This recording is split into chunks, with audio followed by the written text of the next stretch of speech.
Aproveitando que os irmãos estão sobre os vossos pés, irmãos, por gentileza, abra a Bíblia comigo em Salmo de número 42. O Senhor gerou uma palavra no meu coração.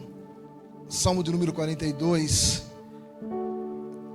Existem algumas portas que nós não entendemos porque Deus nos permite chegar a algumas portas, mas o resultado de algumas portas são resultados extraordinários. Então no Salmo 42 nós vamos entender alguns conceitos do Senhor na nossa vida. Salmo 42 versículo 1 diz assim: como o servo anseia pelas correntes das águas, assim suspira a minha alma por ti, ó Deus. A minha alma tem sede do Deus vivo. Quando eu entrarei e me apresentarei ante a face de Deus. As minhas lágrimas servem-me de alimento de dia e de noite, enquanto me dizem constantemente: onde está o teu Deus? Lembro-me destas coisas enquanto dentro de mim derramo a minha alma, de como eu ia com a multidão, guiando a procissão à casa de Deus, com gritos de alegria e louvor entre a multidão festiva, porque está abatida, ó minha alma. Por que te perturbas em mim? Espere em Deus, pois ainda o louvarei, meu Salvador e meu Deus. Ó meu Deus, dentro em mim a minha alma está abatida, portanto de ti me lembro, desde a terra do Jordão e desde a altura do Hermon, desde o monte de Mizar. Um abismo chama outro abismo, ao ruído das tuas cataratas, todas as tuas ondas e vagalhões têm passado sobre mim. De dia o Senhor concede-me o seu amor, de noite a sua canção está comigo, uma oração ao Deus da minha vida. Digo a Deus, a minha rocha: por que te esqueceste de mim? Porque ando em pranto por causa da opressão do inimigo. Os meus ossos sofrem agonia mortal, quando os meus adversários me afrontam dizendo o dia todo: onde está o teu Deus? Porque estás abatido, a minha alma? Por que te perturbas dentro de mim? Espera em Deus, pois ainda o louvarei, meu Salvador e Deus meu. Amém, irmãos? Podeis assentar em nome de Jesus. Talvez você pode pensar: nossa, mas numa data festiva, um salmo desse? Nós vamos entender algumas coisas. Esse salmo de número 42 é um dos salmos, tanto entre salmos belos que existem, é um dos mais citados, pelo menos aonde nós andamos, ouvimos citar, existem hinos escritos sobre ele. Salmo 42 tem umas particularidades profundas. Aqui quem escreveu esse salmo foram os filhos de Coré. Lembra que eu disse que Deus prepara algumas portas que aos nossos olhos parece que não tem saída nenhuma, é um lugar onde não vai ter o acesso onde nós gostaríamos, mas são essas portas que o Senhor vai fazer o extraordinário. Ler o salmo de número 42, ele é belo, ele é lindo. O problema é saber quem escreveu, o porquê escreveu, quando escreveu. E esse hino que foi escrito, por que foi escrito dessa maneira? Não é por acaso. Quem escreveu esses hinos foram os filhos de Coré. Coré, os irmãos sabem que foi um homem que se rebelou contra Moisés. Coré, Datã e Abirão. E ao se rebelar contra Moisés, Moisés foi orar ao Senhor rapidamente para os irmãos entenderem. E quando Moisés orou, o Senhor disse assim: Senhor, esses homens estão dizendo que o Senhor não é na minha vida. Eles estão com inveja de mim, essa é a realidade. Eu faço uma oração ao Senhor: se esses homens morrerem de forma natural, o Senhor não está comigo. Mas se esses homens morrerem de uma forma como nenhum outro homem ainda morreu, o Senhor está comigo. Eu sei que os irmãos aqui sabem que após a oração de Moisés, a terra se abriu. Datã, Coré e Abirão foram tragados vivos para dentro da terra e morreram. Só que os filhos de Coré ficaram vivos. Entre os filhos de Coré tinha um por nome Jacir. Jacir, ele era levita, da tribo de Levi. Ele tinha o dom, a excelência de cantar, tocar, fazer instrumentos. Ele era um moço talentosíssimo. Porém, ele tinha uma estigma de seu avô, de seu pai, pelo pecado de Coré. E certa feita Deus aparece a Jacir e conversa com ele e fala assim: olha, eu tenho um propósito contigo e com sua família. Só que eu quero que você entenda qual vai ser o processo. Eu através dos seus filhos, Jacir, eu vou mudar a sentença da sua história e da sua família. Eu sei que hoje as pessoas olham para você com dúvidas, com incertezas, reconhecem o seu talento, reconhecem que você tem algo diferente, mas ainda existe aquele porém. Mas se você aceitar o propósito e aguentar os processos dentro do propósito, eu vou fazer da sua família, dos seus filhos, uma mudança por completo. Você aceita, Jacir? Ele falou, eu aceito. Jacir se casa e nasce os filhos de Jacir. Eu vou correr aqui. Nasce os filhos de Jacir, e quando nasce Assir, Eucana e Abiasaf. Filho de Jacir é Assir, Eucana e Abiasaf. O pai deles ensinou tudo o talento dos levitas: tocar, cantar, adorar, cuidar das coisas de Deus. A família de Jacir vem da família de Coré, Números capítulo 3, pode ler depois. Os da tribo de Coré, eles eram também levitas que eram obrigados a cuidar do templo, mas das mobílias do templo, da mesa, de tudo que era de mobília que tinha no tabernáculo de Moisés, eram da tribo de Coate, os vergalhões. Então era uma tribo acostumada com peso. Eles sabiam o peso que era trabalhar para o Senhor. Sabiam que não era fácil. Então a família deles era uma família estruturada, mas porém Deus tinha um trabalhar ainda maior. E quando nascem os filhos de Jacir, que são levitas também, Assir, Eucana e Abiasaf, eles aprendem tudo. Aprendem a adorar, aprendem a tocar, aprendem a cuidar das coisas de Deus. E nessa época nós sabemos que tinha os levitas que adoravam no templo. Por isso que eles falam, eu fiquei alegre quando eu subi ao templo. Todos cantavam dentro do templo. Rapidamente tinha Asaf, Eliel, Emã, Gedutum. Eram levitas da época. Era aqueles top. Sabe quando você vai num lugar e fala, esse é top? Ali tem um músico top. Eles eram levitas reconhecidos. Asaf foi quem escreveu o hino na inauguração do templo de Salomão. Se você ler depois na sua casa Neemias capítulo 26, se eu não me engano, do 1 em diante, vai falar das portas que existiam. Porta de Efraim, porta das ovelhas, porta dos pagãos, porta do peixe. Eram portas que os levitas cantavam. Entre essas portas existia uma porta chamada Porta Oriental, ou Porta Dourada, ou Porta dos Anônimos. Essa porta é onde o povo judeu, até hoje, espera que o Messias passe por ela. Ninguém canta lá, ninguém passa por lá. É a porta oriental e o deserto.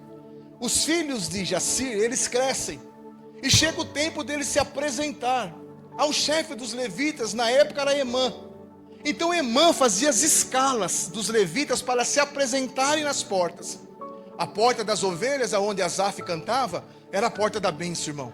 Era onde via o povo adorar a Deus, e o povo ofertava na vida do levita. Benção, né, irmão? O levita cantando, adorando e sendo abençoado. Tinha a porta dos pagãos. Quem cantava na porta dos pagãos era Emã. A porta do pagão tinha que ser muito estruturado, pois eles faziam comparações. Era praticamente você estar adorando a Deus e alguém fala assim, mas no mundo cantam melhor que você. Você não pode se abalar por isso, porque o inimigo usa essas estratégias de comparações. Então na porta dos pagãos tinha que ser escolhido especificamente para suportar as afrontas. Tinha a porta de Efraim, que significava a porta da dupla honra. Ali cantava Gedutum e Eliel. Ali era a porta, uma das portas mais almejadas também, pois dupla honra. Você está cantando numa porta que você vai receber dupla honra. Bom, a Bíblia não diz, mas me leva a pensar que os filhos de Jacir veio nessa intenção. Bom, uma dessas portas a gente vai louvar. Existem N portas. Quando eles foram se apresentar para Emã, na escala, Emã disse, chama levita por levita, Asaf, porta das ovelhas. Emã, porta dos pagãos. Gedutum e Eliel, porta de Efraim. Quando olhou para os filhos de Jacir, Eucana, Abiasaf, disse, vocês eu conheço. Vocês são netos de Coré. Vocês vão ter oportunidade, mas vocês vão cantar na porta dourada. A porta dourada, irmãos, é a porta que não tinha ninguém para ouvir cantar. E Emã disse assim, vocês vão cantar nessa porta, tem um detalhe. Não podem cantar o hino de Asaf, não podem cantar o hino de Gedutum, não podem cantar nem o hino, tem que compor o próprio hino. Vocês precisam compor o próprio hino, não pode copiar. Assir, Eucana e Abiasaf olhou um para o outro. A expectativa que eles tinham de cantar em uma das portas dentro do templo foi quebrada. Mas não foi porque Emã quis. Deus já tinha falado com Emã, dizendo: vai chegar 3 moços aí. Com esses moços trata diferente, porque o que eu tenho com eles é diferente. Toda vez que o tratamento de Deus com você for diferente, é porque Deus tem algo diferente para tratar na sua casa, na sua família e no seu ministério. Toda vez que as coisas não é normal com você, o peso é mais, a responsabilidade é mais, os apontamentos são mais, as críticas são mais, tudo que é demais para você, porque Deus tem algo mais para fazer. Então não se preocupe com isso, mas às vezes as nossas expectativas se quebram, pois Deus não revela tudo. E quando Emã disse: vocês vão cantar na porta oriental, porta dourada ou porta dos anônimos, um olhou para o outro e disseram assim: vamos lá, vamos cantar e vamos escrever, vamos cantar a nossa história. Por isso que eles escreveram o Salmo 42. Quando eles chegaram na porta dourada, que fechou-se do lado que eles saíram, era só deserto, não tinha ninguém. Ninguém para dar glória a Deus, ninguém para levantar a mão, ninguém para incentivá-los, era eles e Deus. E eles começam a cantar, eles dizem: como o servo anseia pelas águas, assim suplica minha alma por ti. Eles estavam dizendo: assim como o servo, quando está cansado, fugindo de uma batalha, ele grita por água, porque ele precisa, e não pode ser uma água parada, tem que ser uma água corrente. Assim como o servo grita quando ele está fugindo, que ele está cansado, assim estamos nós, Senhor. Nós estamos que nem o servo, nós gritamos, suspiramos por ti, Deus. A minha alma tem sede do Deus vivo. Quando entrarei e me apresentarei ante a face de Deus? As minhas lágrimas servem-me de alimento de dia e de noite. Eles estavam falando deles, cantando para eles, a história deles para eles. Parece que só tinha eles ali. Essa é a diferença. Toda vez que o Senhor for usar alguns de nós que estamos aqui para algo extraordinário, Ele não vai nos isolar, Ele vai nos separar para lugares aonde pessoas não terão acesso. É como se Deus fizesse isso praticamente. Canta para mim. Não tem ninguém para te ouvir, eu te ouço. Canta para mim. Não tem ninguém para te aplaudir, não. Canta para mim. Eu estou aspirando a sua adoração. Eu não estou recebendo a sua adoração como barulho. A Bíblia diz que Deus aspira a adoração. Ele sente a adoração. E eles começaram a cantar, e eu vou correr aqui rapidamente. Em outras palavras, eles estavam falando: Senhor, um abismo puxa outro abismo. Angústia. Eles estavam dizendo: Senhor, nós estamos angustiados. E se nós não formos cuidados nessa angústia, uma angústia puxa outra angústia. Ou seja, hoje eu estou angustiado, amanhã eu estou amargurado, depois eu estou depressivo, depois eu estou desanimado e depois eu paro. Deus, eu preciso, Senhor, porque os meus inimigos estão dizendo: cadê o Deus de vocês?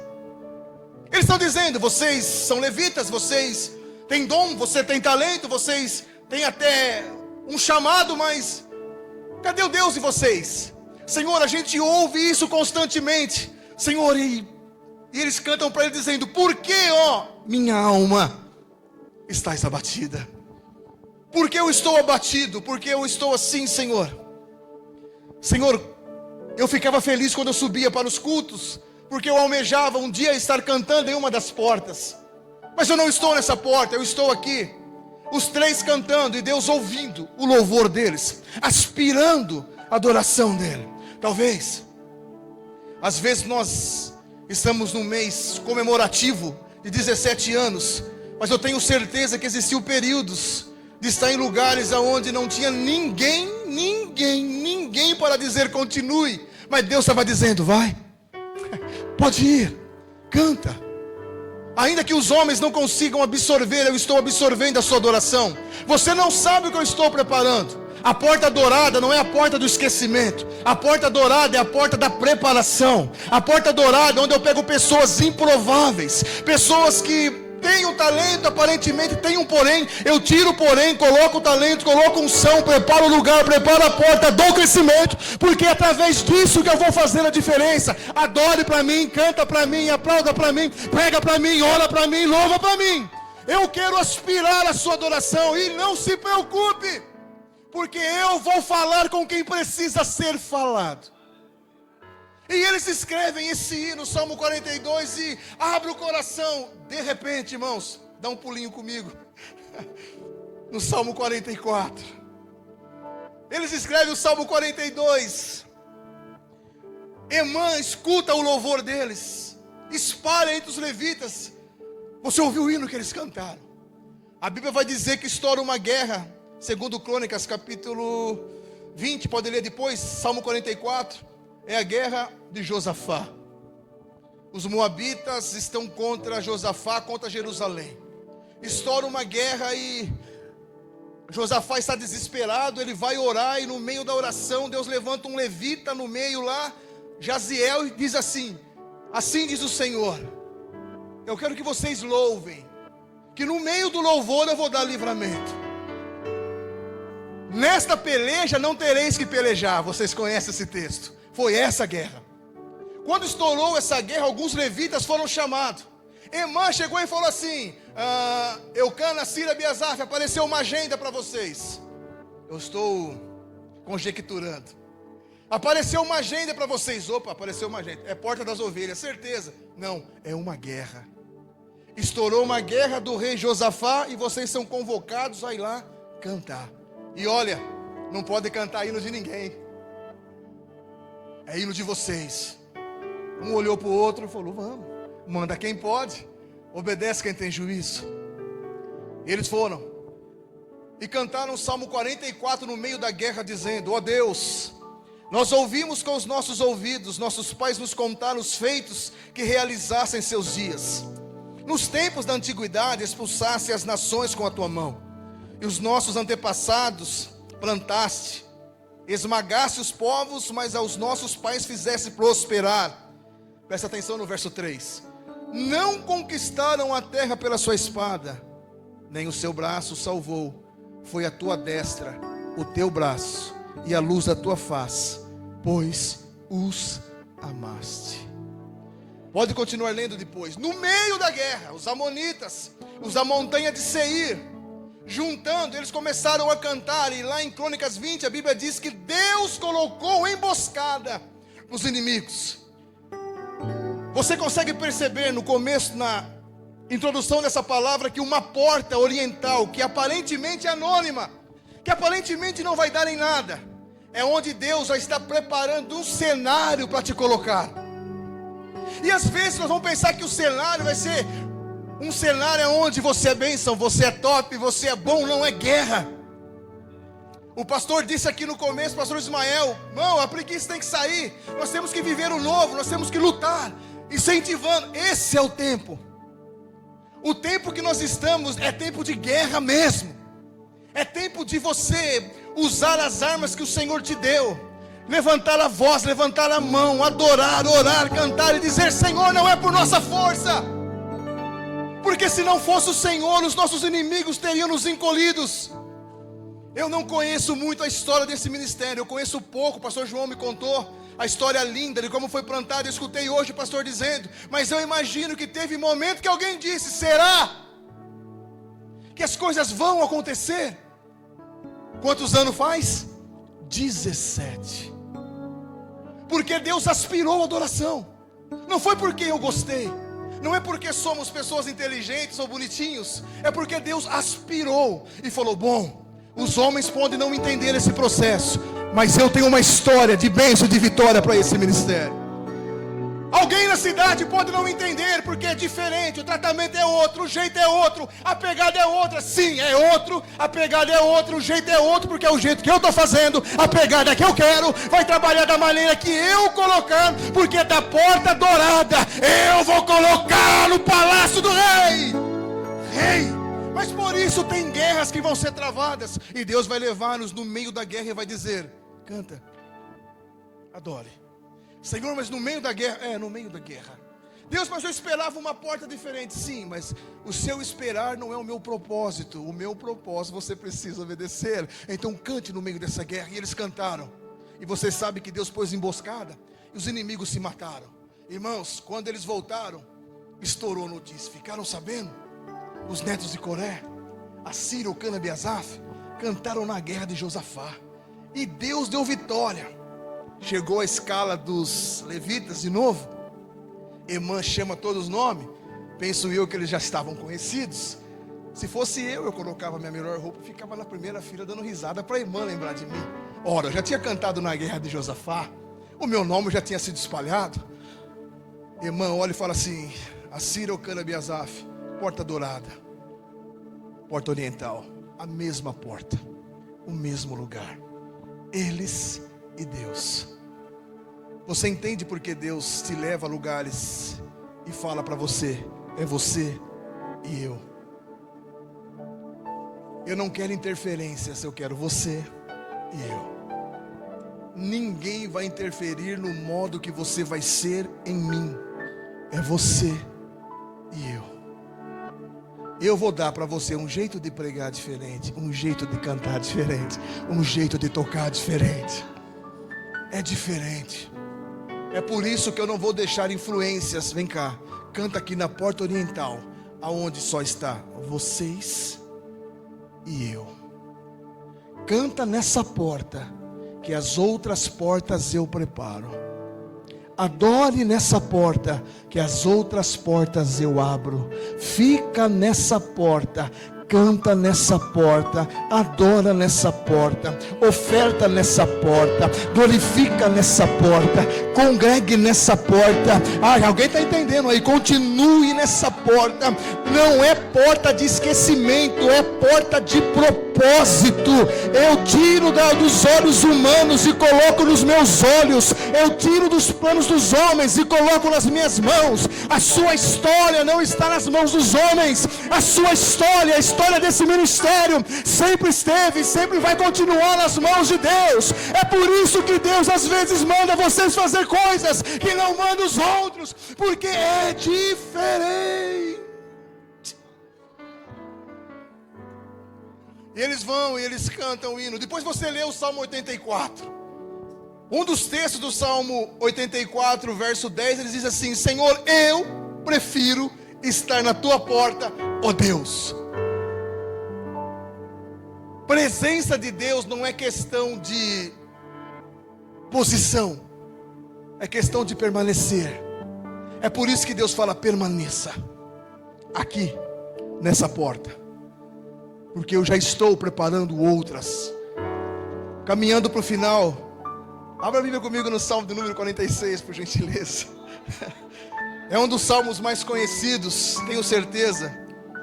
Irmãos, eu queria pregar sobre Ebenezer de 1 Samuel, mas Salmo 46 todos nós conhecemos. É a guerra de Isaías 36, do rei Ezequias, quando Senaqueribe queria invadir.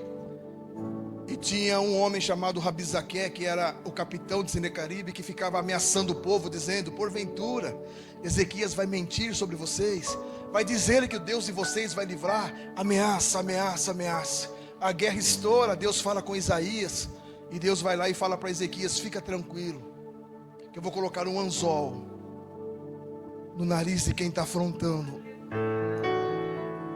Deus está falando com alguém aqui.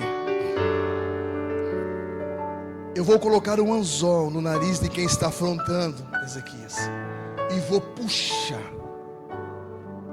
e vou provar para eles que eu estou nessa causa. Ezequias, só quero que você louve. Bom, a guerra estoura. Chega para Emã, adivinha quem Emã chamou? Poderia ter chamado Asaf, claro que poderia. Poderia ter chamado, claro que poderia. Lembra que eu disse? Existem portas que Deus te coloca, e Ele te prepara para lugares que outros não vão chegar. Por isso que você não precisa ficar desesperado. Deus já não falou? Ele vai te colocar. Quando eles chegaram lá, A guerra estava estourada. Senaqueribe nunca tinha perdido uma batalha. Depois você lê Isaías 36. Eles começam a cantar: Deus é o nosso refúgio e fortaleza.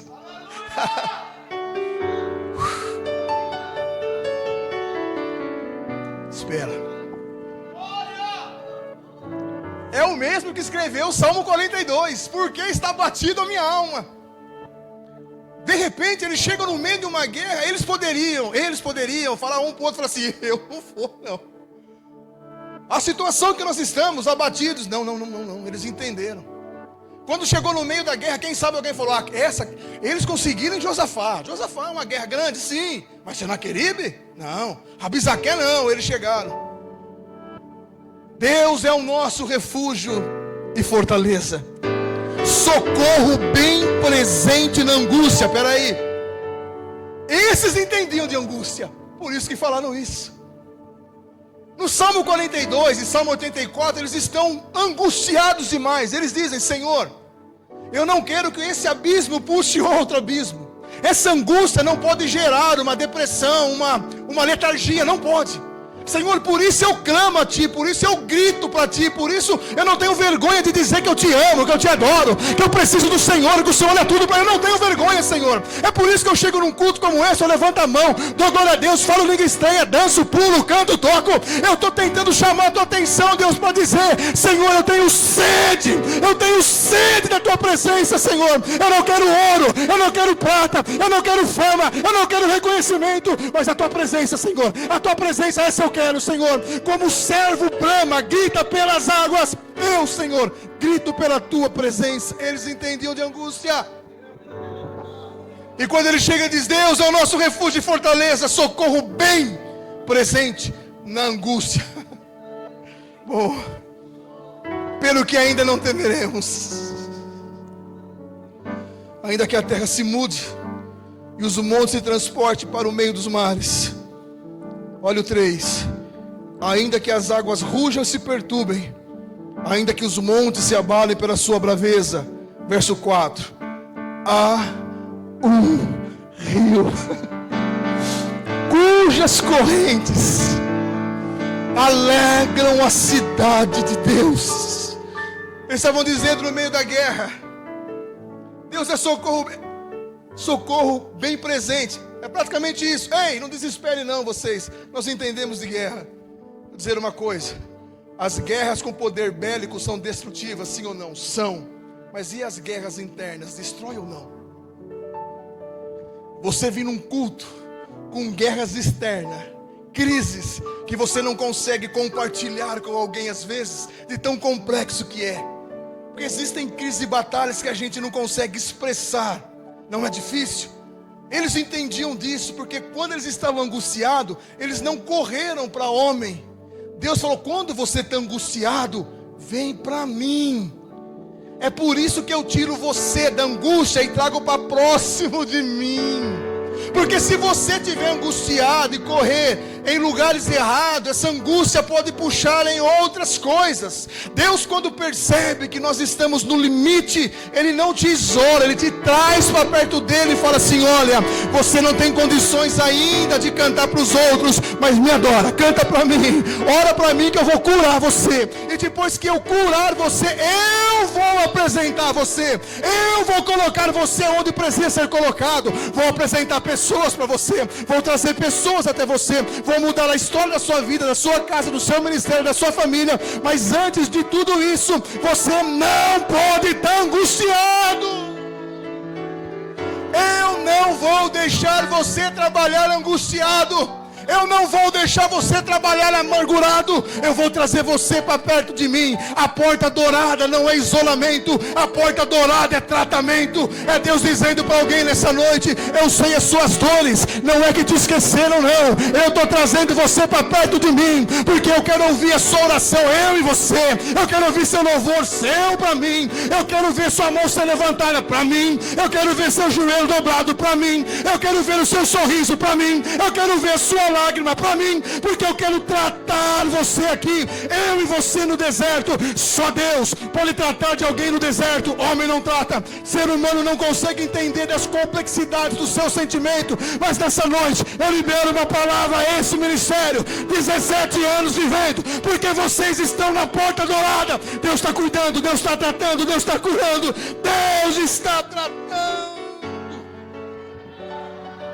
Oh, glória. De angústia nós entendemos, vezes mais, Deus está no meio dela, não será abalada. Deus ajudará ao romper da manhã. As nações se embravecem, os reinos se movem, Ele levanta a sua voz e a terra se derrete. Sabe o que estão dizendo aqui? Que existem momentos que a situação é tão difícil que Deus precisa derreter algumas coisas. Vocês entendem meu linguajar nessa noite? Não é matar nem destruir, é só derreter. É só fazer descer pelos vãos do seu dedo como mirra, para você entender. Deus está no meio. Deus está no nosso meio. Em outras palavras, pode levantar o que quiser, Deus está no nosso meio. Pode embranvecer quem quiser, Deus está no nosso meio. Pode falar o que quiser, Deus está no nosso meio. Não devemos satisfação para ninguém. Fica na porta dourada, correndo para me entregar o microfone aquele direito. 46 verso 7. O Senhor dos exércitos está conosco. Opa. No Salmo 42 eles diziam: nos afrontam constantemente perguntando: onde está o nosso Deus? Aqui eles estão dizendo: Deus está. O Senhor dos exércitos está conosco. Ele se incluiu numa guerra que não era deles. Entendeu a preparação? Vai ter guerras que não é sua, mas Deus vai te levar até lá, e você vai ter que entrar nessa guerra. E você vai entrar nessa guerra dizendo para a pessoa: ei, não se preocupe, não tenha medo, Deus está aqui. Não fique angustiada, mulher, pelos seus filhos, Deus está aqui. Não fique desesperado porque amanhã tem contas para pagar e não tem dinheiro na conta, Deus está aqui. O Senhor dos exércitos está aqui, ou seja, o Senhor da guerra está aqui, ou seja, o Senhor que não perde guerra está aqui, ou seja, o Senhor invicto está aqui, ou seja, o Senhor capitão dos capitães está aqui nessa noite dizendo: pode levantar o que vier, pode acontecer o que acontecer do lado de fora, eu estou no meio de vocês, eu sou o Senhor dos exércitos. E digo: calma. Eles dizem mais: o Senhor está conosco. Verso 8: vinde e contemplai as obras do Senhor, as desolações que Ele tem feito na terra. Verso 9: Ele faz cessar a guerra até o fim da terra. O texto que nós usamos muito: quebra o arco e corta a lança, queima os carros no fogo. E o verso 10, e eu finalizo: aquietai-vos. Aquietai-vos e sabei que eu sou Deus. Serei exaltado entre as nações, serei exaltado sobre a terra. O Senhor dos exércitos está conosco. Preste atenção agora: o Deus de Jacó é o nosso refúgio.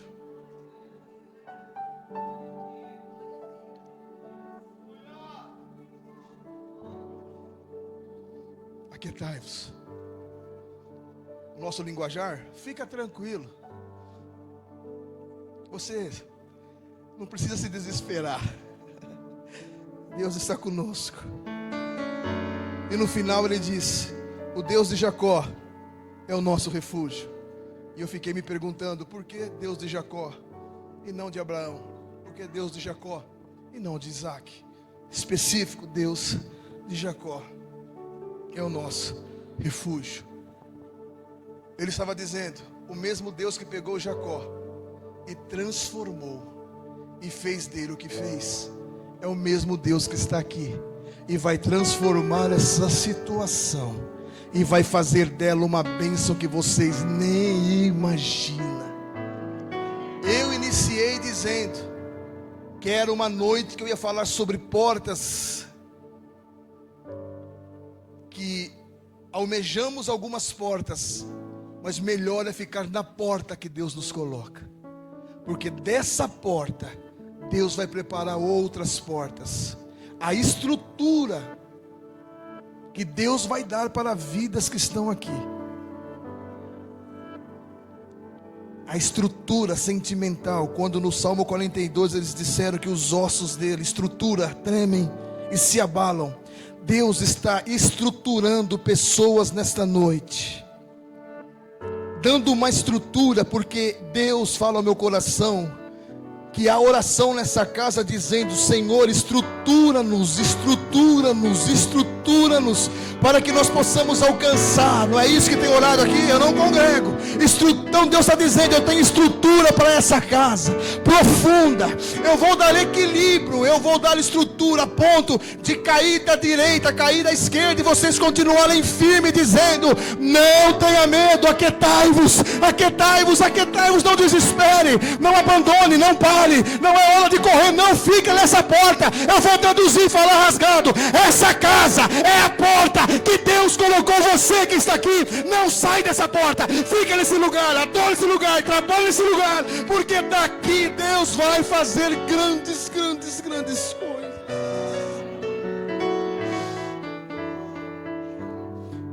A estrutura, e você nem vai se lembrar mais de quando as pessoas falavam: cadê o Deus de você? Em outras linhas, você vai tanto para o culto e nada acontece. Está acontecendo sim. É que a ótica, o prisma de Deus é diferente do nosso. A nossa alegria vem pelo externo. Deus se alegra quando o nosso interior está estruturado. É por isso que às vezes você entra no seu quarto e não consegue orar muito e começa a se banhar em lágrimas. E talvez você fale: nossa, eu não consigo falar palavras, eu só choro. Não tem problema, Deus entende e lê as suas lágrimas. Ele sabe o que você está dizendo em meio às suas lágrimas. Então entenda, e eu finalizo. Existem cânticos de vitórias que só você vai poder escrever. Você não vai precisar copiar de ninguém. Deus tem histórias, pastor Israel, ainda não escritas para esse lugar. Não escritas. E quando começar a desenvolver, guarde esse dia. Essa cidade vai dizer assim: não, mas por que lá? Por que não aqui? Não é que Deus está fazendo diferença de melhores e piores, não é isso. São propósitos, são portas, são preços que alguns suportam que outros não querem. Há histórias não escritas ainda nesse ministério. Há histórias formidáveis ainda não escritas. Por isso Deus está estruturando, trabalhando em alguns. Ah, Jesus. Deus vai levantar nesse ano, nessa casa, pessoas pequenininhas. Não pequenininhas porque alguém falou, porque você se sente. Você acha que não é capaz. Mas existe oração no altar dizendo: Senhor, levanta, estrutura. Eu preciso de ajuda. Deus está dizendo: eu ouvi a tua oração, filho. Eu vou levantar pessoas nessa casa, desprovida de orgulho, desprovido de fama, desprovido de aplauso, pessoas que amam a minha presença e que vão fazer de tudo para que minha presença continue nessa casa. Eu vou profetizar mediante essa palavra nesse mês de aniversário dos 17 anos do Ministério Ebenezer. Deus tem histórias não escritas para esse ministério. Quer o diabo sim, quer o diabo não. Vai levantar pessoas, vai levantar, vai sim, mas Deus está dizendo: aquietai-vos, aquietai-vos, aquietai-vos, aquietai-vos, aquietai-vos, aquietai-vos, de saber que eu sou o Senhor dessa casa. Eu sustento essa casa, eu cuido dessa casa, eu dou saúde nessa casa. Existem coisas que eu fiz nessa casa que olhos humanos ainda não contemplaram, mas eu sou o Senhor dessa casa. Pode levantar, pode falar, pode tocar, mas a minha presença está nessa casa. E se alguém sente a presença de Deus nessa casa, levante a sua mão mais alto que você puder e dá um grito de glória a Deus nessa casa.